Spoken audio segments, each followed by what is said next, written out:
pada hari Minggu, pas dia mau pergi ke gereja, habis goreng-goreng dia habis langsung berangkat. Ah, bohong. Jika umat muslim berwudu, membersihkan hidung, membersihkan mulut, itu setan sudah pergi. Oke, besok Tapi datang Anda lagi. Bang Edis, Besok datang lagi. Tidak mengambil wudu, berarti setan tetap bersarang. Lu tidak, kami di dalam iman kami. Dengar. Tapi yang paling penting adalah bagaimana hati kita menyembah Allah. Itu yang luar biasa.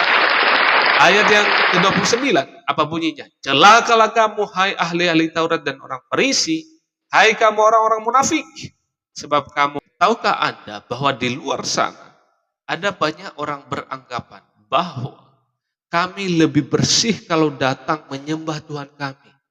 Karena kami bisa bilas badan kami. Dan kami ini dan itu. Tetapi orang Kristen juga berkata, kami lebih bersih karena kami mandi kalau datang kami menyembah Tuhan kami. Mana yang lebih bersih? Bilas-bilas badan atau langsung mandi? Nah, dalam hal ini tentunya bagi orang Kristen ini bukan hal yang urgent, hal yang penting. Tetapi yang penting itu adalah bagaimana hati kita adalah hati yang takut akan Tuhan. Hati yang hormat kepada Tuhan. Saat datang menyembah Dia di tempat ibadah itu. Bukan perkara mandi atau tidak. Bukan perkara bajunya yang bagus atau tidak.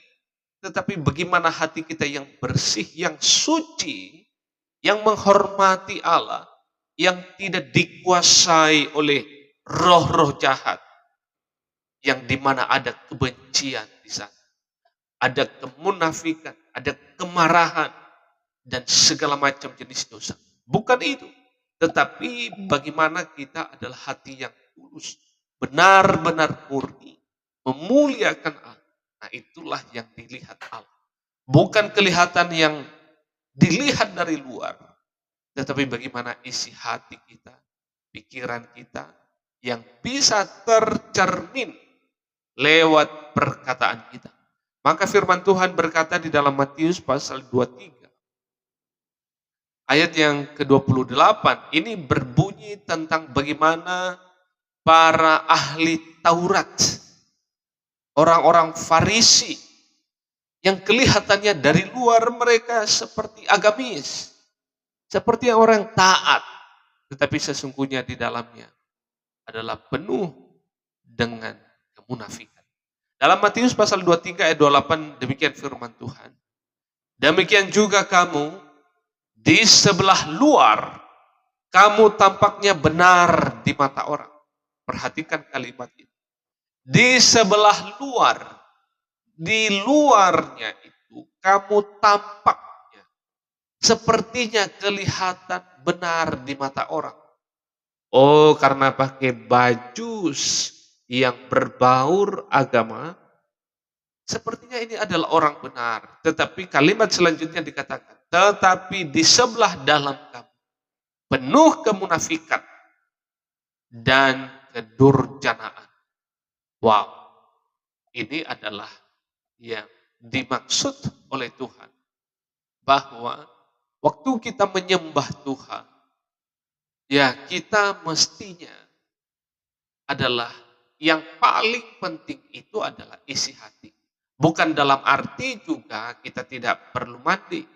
Kita tidak perlu pakai baju yang bagus atau bagaimana. Itu bukan esensinya. Itu bukan hal yang paling utama. Tetapi yang paling penting adalah bagaimana hati kita menyembah Allah. Itu yang luar biasa. Ayat yang ke-29, apa bunyinya? Celakalah kamu, hai ahli-ahli Taurat dan orang Farisi, hai kamu orang-orang munafik, sebab kamu membangun makam nabi-nabi dan memperindah tugu-tugu orang saleh. Nanti di kalimat-kalimat selanjutnya menunjukkan mereka bahwa sepertinya kelihatan baik di luar, tetapi di dalam hati mereka, pikiran penuh dengan kemunafikan. Oke, mari kita cek video ini dan berikan tanggapan Anda. Lebih bersih mandi. Nah, artinya orang Karesteng lebih bersih, Bang. Kalian cuci-cuci Kalau muka, Anda, Bang kami Edis mandi. yang ganteng, Edis yang ganteng, kalau Anda bercerita tentang teman Anda, apa boleh saya bercerita tentang bos saya, juragan saya? Bang, sekarang kita bicara secara umum. Kita jangan bicara satu Secara persatu. umum. Oke, baik Secara sekarang. umum. Sekarang begini, Saya Bang. punya bos, ya saya punya juragan, yaitu orang Kristen. Terus? Dia, bos saya itu, dia di rumah makan. Nah, pada hari Minggu, pas dia mau pergi ke gereja, habis goreng-goreng dia habis langsung berangkat. Ah, bohong. Bang, Saya Bang, dengerin Bang saya. Edis itu Oke, bohong, bercerita baik. tentang teman itu tadi. Loh, Gimana? Bang, banyak saya lihat zaman saya sekolah, Bang, sekolah waktu zaman masih SMA, nggak ada mereka mandi, Bang, nggak ada. Setelah mereka pelajaran jam ini jam 11, oh teng-teng pulang kan, kalau Jumat kan pulang cepat, zaman sekolah dulu, ya kan? Langsung pergi ke masjid. Kami kan ada ekstrakurikuler tuh, jam setiap hari Jumat. Nggak ada mereka mandi, semuanya nggak mandi. Semuanya habis keringetan, bau-bauan di kelas, langsung masuk ke masjid. Bau keringet di Itu dalam kan masjid, Bang. cerita. Saya saksi. Saya dulu waktu SMA, saya sering ke masjid ikut-ikutan. Baunya setengah mati, Bang, kalau anak-anak sekolah. Sungguh Anda nekat yang nyata. Nggak ada Itu satupun kan yang mandi. Anda. Loh, nggak ada satupun yang mandi, Bang. Itu fakta. Loh, Keringetnya bukan numpuk fakta, semua. tapi itu cerita Anda. Di masjid sekolah. Cerita kamu. Kok cerita saya sih, Bang? Fakta. Tapi Itu fakta saya, dengar Bang, tertulis. dengar. Tapi saya, selama saya ke gereja, saya belum pernah lihat ada orang Kristen yang nggak mandi ke gereja, Bang. Mandi, wangi-wangi, datang ke gereja. Tapi Bang, yang lebih penting daripada itu gini, Bang. Sebenarnya, Bang, di dalam Bible, Tuhan itu tidak melihat fisik, Bang. Tuhan itu tidak melihat pakaian. Tuhan itu tidak melihat bungkus, tetapi dia melihat hati. Seperti yang tertulis di dalam Bible. Manusia melihat apa yang tampak, tetapi Tuhan melihat hati. Sekarang saya mau tanya sama Abang. Tuhannya Abang lihat hati atau lihat kaki? Lihat hati. Oh, bohong. Nih, saya kasih tunjuk, Pak. Sejak kapan Tuhan kalian melihat hati? Nih, Anda lihat kaki ini, dan Anda lihat kaki ini. Ya, ini posisi duduk. Ada tahiyat awal, ada tahiyat akhir, betul? Ya. Nah, sekarang saya tanya, kenapa kakinya harus begini? Tolong jelaskan. Men, seret. Coba jelaskan, Pak. Ini kenapa harus begini dan ini kenapa harus begini? Apa ini kaitannya dengan Tuhan? Makanya saya bilang Tuhan Anda melihat kaki. Tuhan di dalam Bible melihat hati manusia. Kita membawa hati kita kepada Tuhan. Tapi Tuhan kalian tuh liatin kaki. Salah-salah dikit kakinya tidak sah sholatnya, Pak. Walaupun begitu, Muslim tidak akan tahu kenapa kakinya begitu. Kecuali berasumsi. Iya, saya berani terjun dari Monas, Bang. Kalau ada orang Muslim yang tahu ini kenapa harus begini kakinya. Lompat saya dari Monas. Kecuali ngarang. Kalau ngarang pinter, Bang. Oh, itu kaki begini biar sehat. Kalau duduk begini, itu syaratnya begini. Tapi semuanya ngarang, nggak ada dalilnya. Coba tunjukin dalilnya di hadis. Kenapa posisinya harus begini? Satu ditekuk begini, satu begini. Coba. Gini, Bang. Ya. Silakan. Ini berarti sudah pergi dari tema yang tadi ya? Oh, mau balik lagi ke tema?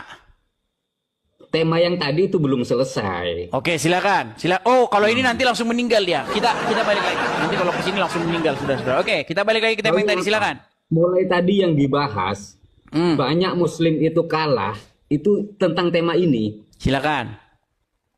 Jadi saya mau menyelesaikan tema ini dulu. Silakan, Bang. Silakan. Ya. Ada setan di lubang hidung orang Muslim. Betul kan? Kenapa tema ini ada tambahan kalimat Muslim, sedangkan dalam hadisnya itu tidak ada? Karena di hadis ini berbicara tentang Muslim. Kok bisa Bang Edis itu bilang berbicara tentang Muslim? Karena Sedangkan dalam Muhammad, kondisi karena tersebut Muhammad, tidak ada. karena Muhammad ngomongin itu pasti sama pengikutnya dan pengikutnya itu Muslim. Nggak mungkin Muhammad itu lagi ngomong sama orang Kristen. Mana berani dia ngomong begitu sama orang Kristen, sama orang Nasrani. Ngomong itu kepada orang. Iya, Semua orang itu Muslim tidak. Loh, Bang Edis orang apa bukan? Bang, di dalam konteks Bang Edis ini, orang apa bukan? saya orang. Orang. Berarti masuk dalam lingkup hadis tersebut. Tidak, karena apa? Loh, Karena saya itu bukan tidak. termasuk pengikut Muhammad. Loh, Bang, coba Dalam dengerin hadis pelan-pelan. tersebut- Pelan-pelan, Bang, pelan-pelan, pelan-pelan. Di sini Muhammad berbicara. ya. Lawan bicaranya orang Muslim atau orang Nasrani? Gimana? Ketika Muhammad sedang berbicara, jikalau kalian bangun tidur. Dia ngomong Ya. begitu, kalian di situ orang Nasrani atau orang Muslim? Orang Muslim. Orang Muslim. Jikalau kalian orang Muslim bangun tidur, maka hiruplah air, beristinsar namanya. Hirup air 3 kali, lalu dihembuskan lagi. Begitu kan? Seperti orang buang apa, buang ingus begitu. Nah, supaya apa? Karena setan bermalam di situ, betul? Betul. Artinya kalian semalam tidur bareng setan, betul? Betul. Betul. Makanya Bang, selama Anda jadi orang Muslim, selama itu pula Anda tidur dengan setan. Makanya Bang, datang kepada Yesus, jalan yang benar. Yesus berkata, akulah jalan dan kebenaran dan hidup. Makanya Yesus mengutus yang namanya Rohul Kudus, Roh Kudus.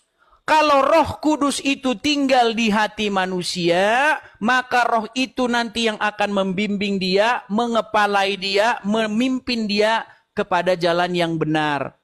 Dia akan menginsapkan manusia, dia akan menginsapkan dunia. Jika umat Muslim berwudu, membersihkan hidung, membersihkan mulut, itu setan sudah pergi. Oke, Tapi besok datang Anda, lagi? Bang Edis, Besok datang lagi? Anda, Bang Edis, tidak mengambil wudu, berarti setan tetap bersarang. Lu tidak, kami di dalam iman kami, dengar, di dalam iman kami Bang, jikalau Roh Kudus itu tinggal di hati kami, yang memenuhi jiwa kami, yang memenuhi roh kami itu roh yang daripada Tuhan. Nah, sementara Bang, di dalam ajaran agama Islam, suatu ketika Nabi itu pernah ditanya, wahai Nabi, apakah benar bahwasanya manusia itu didampingi oleh korin? Maksudnya pendamping. Betul. Dan pendamping korinnya itu adalah setan, betul. Dan setan itu membisikkan, ingin mengendalikan orang itu supaya berbuat jahat, betul. Nah, lalu Aisyah bertanya, apakah termasuk juga engkau, wahai Rasulullah? Apa kata Muhammad? Termasuk juga aku. Tetapi, dikatakan, tetapi setan atau korin yang mendampingiku sudah masuk Islam. Betul? Nah, artinya apa? Artinya setan sudah masuk Islam. Betul? Sementara kata Yesus, bahwa setan itu adalah bapa segala dusta.